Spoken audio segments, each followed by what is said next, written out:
Hi, and welcome to the Zoom video for our course. So I'm recording this video to help students better understand what they need to do to satisfy this requirement for our finance class. The first thing you need to do as a student is register. So you click on the register button and you click on student, and then you're going to fill out the registration form, which is pretty self-explanatory. First step will be register. Second step will be a payment step, which I believe they accept PayPal and credit cards.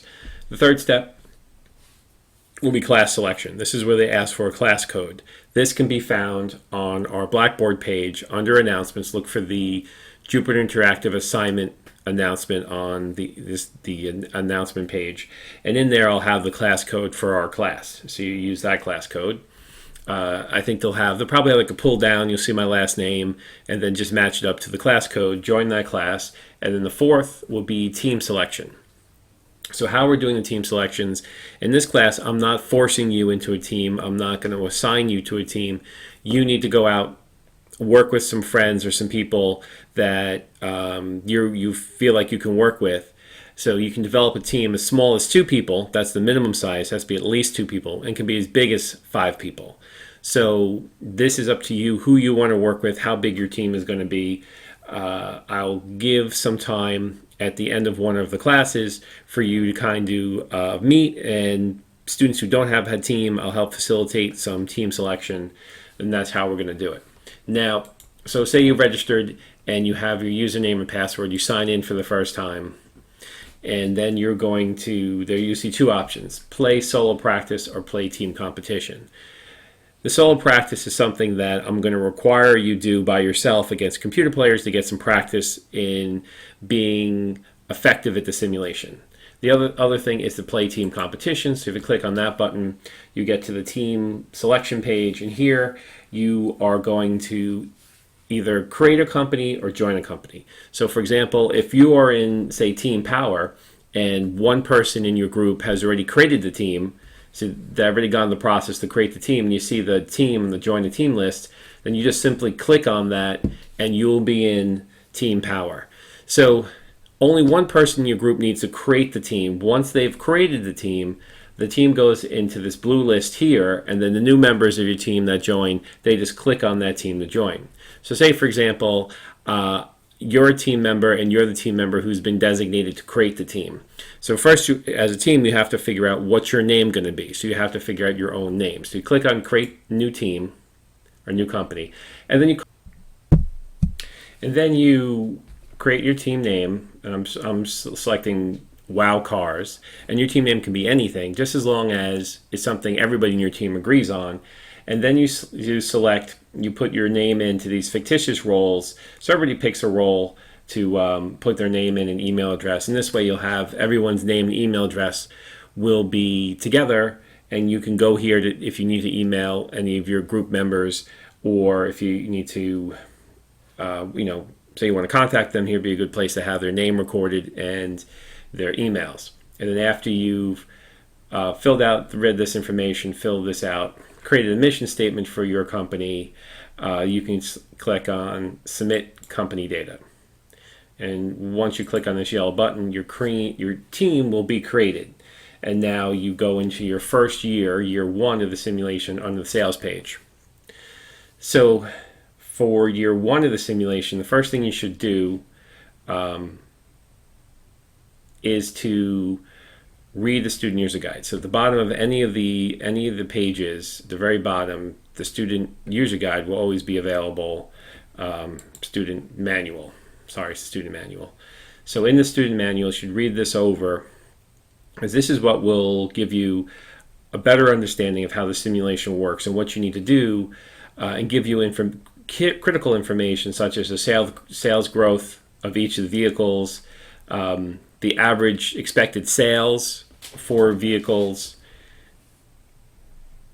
It will give you the effectiveness of the advertising media, the advertising budgets. So it's really important to read over the student user guide to get a better idea of what you need to do in the simulation.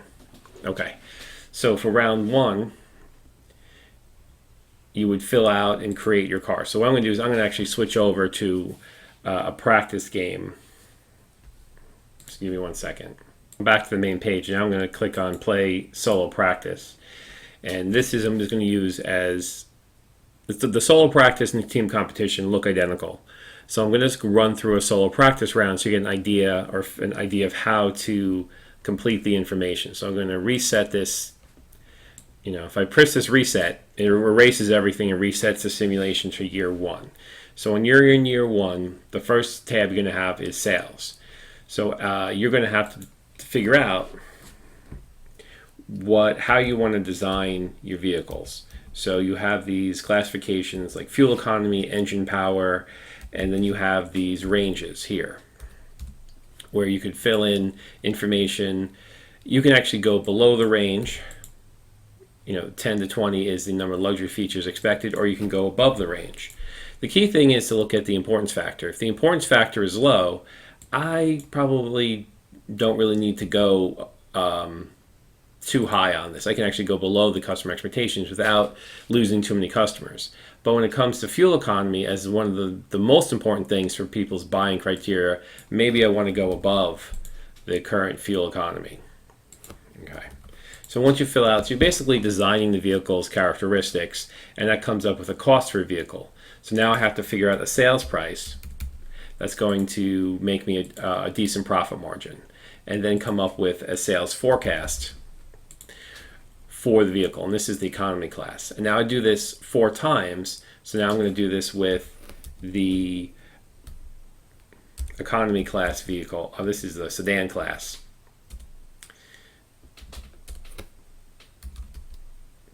So I'm just punching numbers in here just to kind of show you. Then I can come up with a sales price and then a forecast. Then we move into the truck. So I come up with the truck amount. And again, I'm just punching numbers in here, so don't copy me thinking that these are the winning combinations. And then put in a value.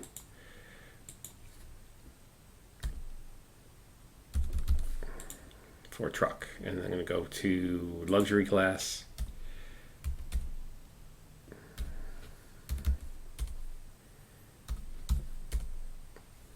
Put in information here, design the vehicles, and then come up with a price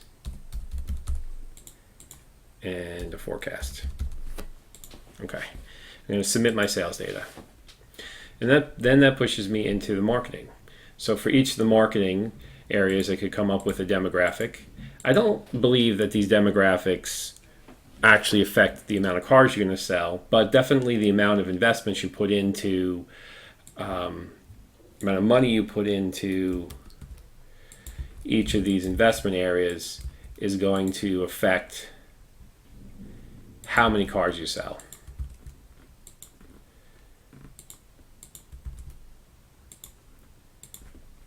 You know, so then maybe I'll go in, change them around. So yeah, so this is part of, I think, the role play as far as figuring out your target, your age and income targets, which come into play in a little bit.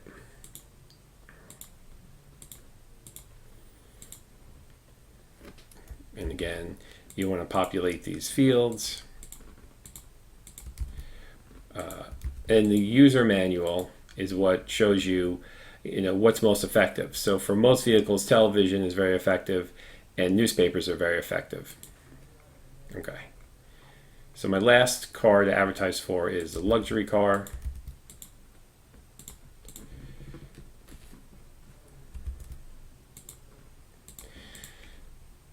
Okay, and then I'm going to submit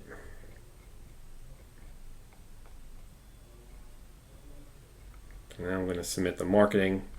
Now in the team competition, they're going to ask you additional questions about your marketing slogan, your marketing strategy, and that's where your age and income target come into play. But it's not, you can select anything here. It won't affect your actual sales. It's the money you spend in advertising that affects your actual demand for your vehicle. Okay, now moving into production, I'm starting with the economy class first, and I see that my sales forecast is 2,000 vehicles. I have 1,000 vehicles in inventory and a shortage of 1,900 vehicles. So I need to make 1,900 vehicles to get this to zero. However, I don't have enough capacity. My capacity is only at 1,000 cars. So that means I have one factory that can make 1,000 cars. I need to buy an additional factory that pushes my capacity up to 2,000 so I can meet my production. And that's going to cost me 10 million. And I also have the opportunity to invest in operational investments to increase my car's efficiency in production. So the operational investments are explained here to go over how efficient the company is in making the vehicle. So then I move into sedan, and I'm 2,600, so I'm going to have to actually buy two additional factories. You see I have capacity of 1,000. I need to make 2,500, so I need to buy two factories, and that pushes me now up to 3,000, so I can make my 2,500 cars and have zero excess shortage. And then I'm going to move into the high, maybe I'll select some operational investments here, and then move into truck. And let's see, I'm doing 1,900 trucks. I know I need one new plant. And I only have to make 1,900 because I have some in inventory. And I always want my excess shortage to be zero, because there's no reason to build extra cars that you're not forecasting to sell. No company does that. You build to your forecast.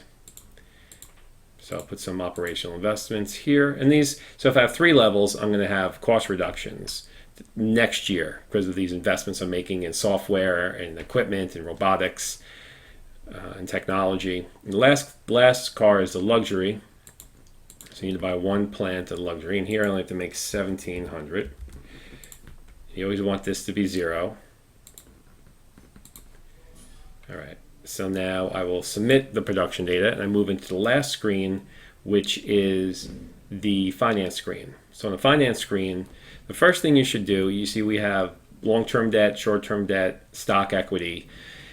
And I see we have 7 million, 5 million, and 50 million with 10,000 outstanding shares. Current stock price is $5 and the earnings per share. This was so the last year, I'm going to be working on next year. So I have last year's results and my pro forma financial statements, which we're going to learn about in class. And this is my estimate of where my company is going to be next year. So as I go down, I keep going down, I can check out my income statement balance sheet. And I see I have a deficit of 16 million. So my surplus deficit is 16 million. So I know the company has to keep $25 million in cash as a minimum balance. So if my assets are greater than my liabilities, beyond the 25 million, that's going to create a shortage. So, and again, these are things we learn about in class. So if I have a shortage of funds, I'm going to need to raise some additional funds. So I'm going to raise 7 million long-term debt, 5 million short-term debt, and then I'll say give me 10 million of additional shares of stock. Okay, so now that's 22 million I'm borrowing, and that'll give me now a surplus of 5 million. Okay, so that is going to have, if I ask for additional stock money, 2 million new shares are going to be created. So that's going to lower my earnings per share. See this $14 here? If I wasn't going to issue any stock, my earnings per share would have been 16. So there's a consequence there to issuing lots of new shares. So the earnings per share, let me do that again. So 14 and 4, so this is the stock price and the earnings per share. So if I get rid of that, my earnings per share is 5, my stock price is 16. So there's a consequence to issuing new shares of stock. Also taking new long-term debt. If I take out this long-term debt, you see that my interest rate is 3.5. But if I borrow more money, make my company more risky, the interest rate goes up. Again, key concepts that we're going to learn about in the class. So let me go ahead in the practice game. I can complete year 1, and that pushes me into year 2. So now I'm in year 2, and the first thing I'm going to get is this overview screen. So it looks at year 0 is set and fixed for everybody. This is a different management team. My management team started in year 1, so it's going to look at If I go from $12 per share in revenues to $19 per share in revenues, that's a 57% increase. I'm going to earn about 57 points. So every percentage increase I increase year over year from my competitor, sorry, not my competitor, compared to my last year's results, everywhere where I do better, so I did better in profit margins, gross operational and net. My total asset turnover has decreased, so I lost points there. I made points in my market capitalization, earnings per share. I had some points in my forecasts were better, so I made some points in my forecasts. My operational investments were bigger, I made points there, but I lost points. One area I lost points was in a deficit. I had an $8 million deficit, which is funny because it showed I had a surplus. So how does my pro forma show a surplus, but then actually a deficit appears? So what happened here is the pro forma financial statements are an estimate, and that's based on me selling everything that I said I was going to sell. If I don't sell everything, then I'm going to have these unexpected deficits, which is going to cost me 100 points. So the culprit here is leftover inventory. So if I go and you'll see that current inventory, I have current inventory now in sedan. I have 256 cars left over. These are cars I didn't sell. I have 200, so I have, if we add these up from luxury, 203 plus, so that's 462 plus 579 unsold cars. So 579 unsold cars that didn't translate into sales, didn't translate into profits, is a reason why I have this unexpected deficit where I should have had a surplus if I sold everything. So basically my forecasting here wasn't 100%. So you can see on these cars, sedan, truck, and luxury, I didn't sell when this forecast is less than 1. So for economy, I've sold all my cars. So I have 100% match on what I built and what I sold, which is better than last year. So I earned points there. Now, for sedan, truck, and luxury, I came above 80%, but not 100%. So that means I had leftover cars that I didn't sell, which caused this deficit. So that's one to grow on. So then the assessment side, here is where you could go in, and if you want to know for any particular area, say stock price, I only got 3 stars. My performance was average. My percentile is about 50%, meaning I beat 50% of the players on stock price. And this information gives me some hints on how to improve my stock price. And we know the stock price didn't do well because it issued a lot of shares of stock, which is mentioned in this informational section. So for each of the areas, my total asset turnover is low. So this would give me some hints about how to improve my total asset turnover, which was very low. And that's what happens. Inventory is assets. So if I have a big inventory, that means I inflated my assets, and that's going to reduce my total asset turnover. So this assessment area is a critical area to learn about finance and how your decisions translate into performance. And then, of course, you have your charts, and I think all these charts are important. The performance charts are very important because you want to go to the bottom of these performance charts, and you want to see the market versus actual. So the market versus actual sales, you'll see that I made 2,000 cars. Yellow is my actual sales is 2,000. My demand was 2,111. So I had more demand than cars. So I sold out all my cars, but 111 cars, that demand went to another company. So if anybody had leftover sales, they could have picked up some additional sales because I didn't have the cars to sell. And you see that, my actual demand met my actual sales met the demand in the other 3 areas, and I had more cars than I needed. So this is an important chart to look at, as well as these other charts will give you a graphical representation of what's happening in the simulation. Then in the industry page, you can now go and look at your competitors. So this is my practice team here. So this is all my data backed up. But now I can go in and see, what did the computer player do for year 1? How did they make their vehicles? What was their direct costs, their gross profits, their sales price, their market potential? How did they do on their financials? And this is where you can do some research and investigation on other teams in the simulation to figure out what are they doing. So say you're doing the team competition and you're in last place. Industry is a great place to kind of reflect and look at what other teams did last year that made them so successful, and you can learn a few things here. Then I go into financials, and this is just the financial statements we'll be talking about, learning about in class. The actuals are backed up in here. And then for year 2, the process starts over. So in year 2, I now are going to go into year 2 and complete year 2. So when you're in the practice games, don't ever click on this reset the practice game after round 1. You want to keep continuing into round 2, round 3, round 4, round 5, round 6 until you complete it. If you reset, you erase all your work. So try never to click on the reset practice game until you finish the full game. Once you finish the full game, that will be recorded on my side, and I'll know that you finished it, and then you'll be free to reset and start a second game. And each game has 6 years to work on. So I've gone in and filled out the information here. So you can see that you get last year's is backed up. So when you do year 2, you may want to increase some of your characteristics because the customer's expectation ranges increase every year. So usually, generally, you need to, your decisions to keep competitive, you have to have more and more increasing number of features for your car. Also, the price that you can sell the car also increases. So you can sell it at a higher price, but the price never increases as much as the demands on the customer expectation ranges. Now you see here that I have a cost reduction. Last year I had 0 cost reduction. Now I have a $1,200 cost reduction, which helps me to maintain my profitability. So again, we're in year 2, and you have to start the whole process over, but we have last year's decisions to help us, and we're moving forward with year 2 decisions. And I've gone ahead and I've filled out information on sales for year 2, and then you go into the marketing page, and then you're going to have to do the same thing for marketing. You're going to have new information to fill in for marketing. You submit your marketing page, and then in production, again, you're going to have to you may have to buy new production plants and meet your forecast, increase your operational cost reductions, and fill out and complete the production for all your vehicles in year 2.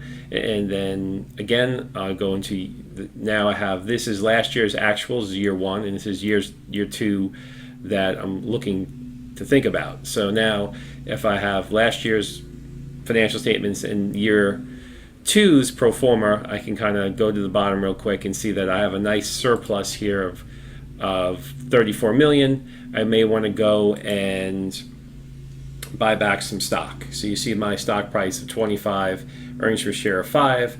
If I go now and buy back some stock, I guess I'm doing too much here. Okay, 10 million. See, my stock price went up and my earnings per share went up as I buy back some stock. So if I'm comfortable with that, I'm going to go and complete year 2. But before I complete year 2, I am free to go back to sales. So maybe in sales I want to go and say, maybe I want to modify a couple of things, just tweak it a little bit.